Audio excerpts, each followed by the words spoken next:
But there's one person in particular I want to talk about tonight and embarrass her a little bit. And that's a very special person by the name of Evie Goldfine. Right over here.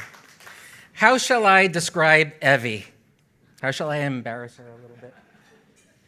Entrepreneur, business leader, philanthropist, social activist, cancer kicker, transplant warrior, senior registry advisor to me in Gift of Life, awesome volunteer, global stem cell courier. She couriers all over the world. Loving mother, grandmother, and friend to so many. These are just a few of the words that describe my good friend, Evie Goldfine. She even walked me down the aisle at my wedding 2 years ago.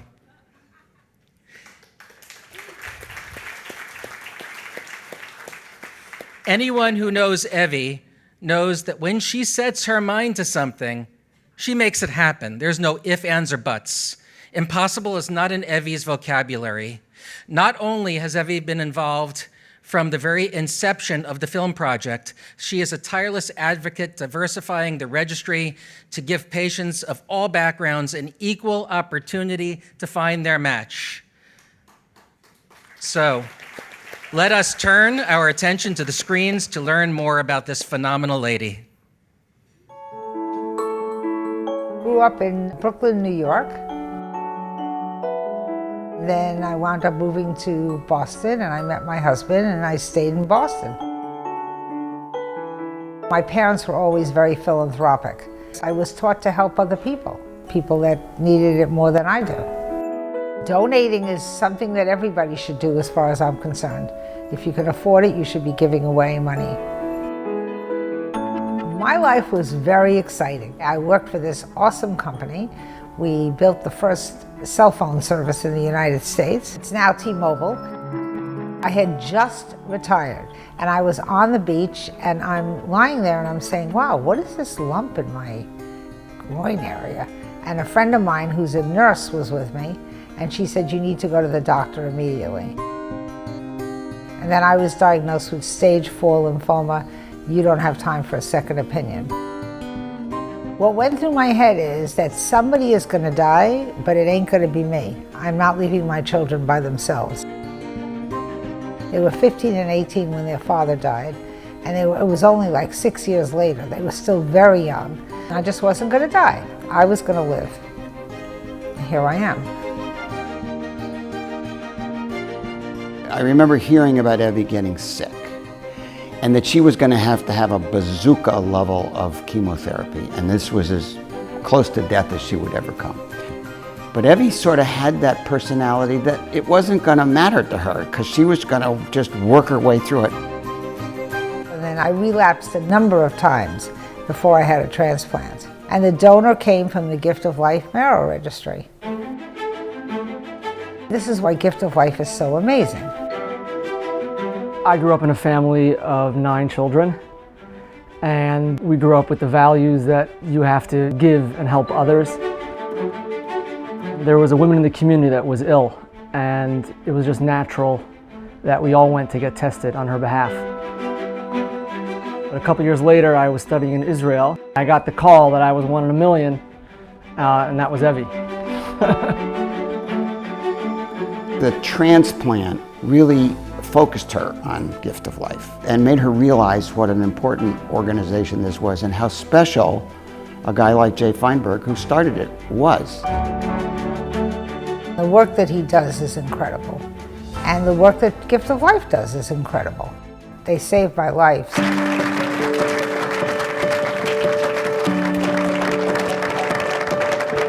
About a year later, we had an event where I met up with Evie, and we all embraced together and cried, and it was a really amazing experience. This gathering really isn't about me at all, but rather a celebration of the incredible selfless deed of one young man who was willing to save a complete stranger's life. I was gripped with fear that I would not be written into the book of life, and I would leave my children prematurely. Evie has become a part of our family, and Evie is like a grandmother for my children. I am so lucky to know her. And it's funny, every time I call Evie, she says, "I'm working for Gift of Life, saving lives." Every organization needs drivers that have a vision that can move an organization forward. And that's really what Evie played a role in with Jay Feinberg. Well, one of my goals was to have everybody have an equal chance at getting a match. And right now, it's not like that. So just like the statistics were less than a 5% chance in the early 1990s if you were Jewish, today, if you're black and multiracial, 25%. And we're trying to change those statistics now, just like we changed it for the Jewish people. She has dedicated her life and her entrepreneurial spirit and energy. Evie's helping all ethnic backgrounds and communities and saving lives. And I'm just so proud of what Evie is doing. It's really amazing. Evie Goldfine, your generosity, your vision and leadership represent the best of what we have been able to accomplish, and the confidence that our dreams for the future will be realized. I am hoping that this documentary gets the word out. If anyone in this world deserves a documentary, it's Jay Feinberg. Jay is 1 in a million.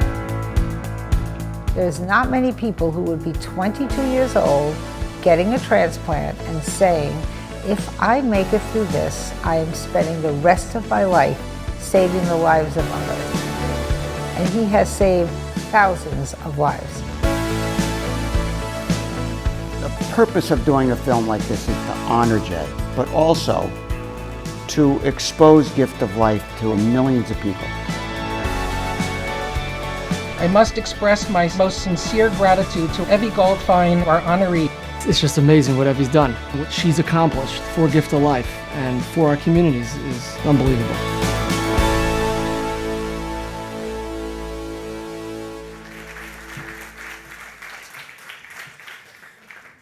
I have learned so much from Evie Goldfine. She is not only a good friend, she is an incredible, phenomenal role model. As you saw in the video, Evie's life was saved by Yisrael, who is here with us tonight, sitting right next to Evie. And rather than going back to life as usual, Evie paid it forward again and again and again and again and again, helping others in need of life-saving transplants. I can think of no more deserving person to be recognized with a Lifetime Achievement Award than my dear friend, Evie. And so it gives me great pleasure to introduce this year's Lifetime Achievement Award recipient, the awesome, the incomparable Evie Goldfine.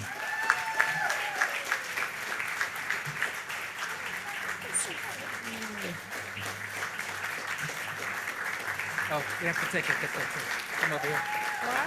This is your award.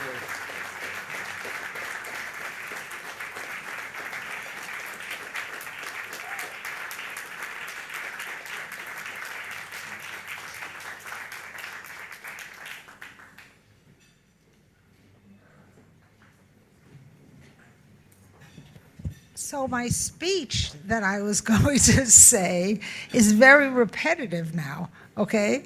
I want to thank Jay and Gift of Life, okay, for this wonderful honor. But I don't know if I like the name of the award, a Lifetime Achievement Award, because while together we have achieved so much, there is more work to be done.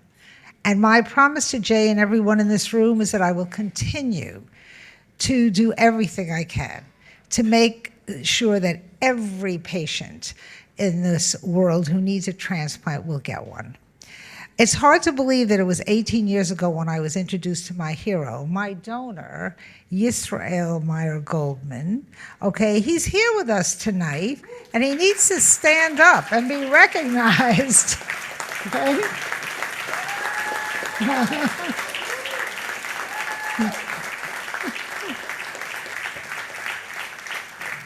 Of course, I want to give him a hug, but he won't allow me to. That's not in my script. When I met Yisrael, I told him that I owed my life to his commitment to humanity and to the gift of life for giving us all the opportunity to help one another.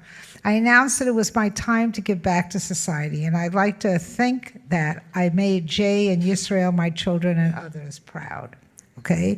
Many of us know that gift of life greatly improved the chances that Jewish patients will find matching donors. All transplants are along racial and genetic heritage lines. I mean, some of this has been said before, okay? But if you were in the mid-1990s and you were Jewish, you had less than a 5% chance of getting a match. Today, because of gift of life, we can save greater than 85% of Jews who need a match. And that's all because of Jay Feinberg, not me, Jay Feinberg, okay? But the statistics for other people are upsetting to me, okay? And I'm working on trying to change them, okay? So if you are other minorities, like if you're Asian Pacific Islanders, you have a 47% chance of getting a match. Latinos and Hispanics, 40%. African Americans have just a 25% chance of getting a match. These and other statistics are horrific because until recently, no one has concentrated on recruiting within these communities. We must change this narrative for patients of all backgrounds, just like we did it for the Jewish patients, like me, Jay, and Wendy. And I am working on this, okay? I owe it to Gift of Life for saving my life. I owe it to Yisrael to honor his tremendous gift to me, and I owe it to every patient out there today and into the future who, like me, relies on the kindness of strangers for a second chance at life. Okay? Thank you for this honor, and thank you for joining us in supporting Gift of Life. There truly is nothing more important. Thank you.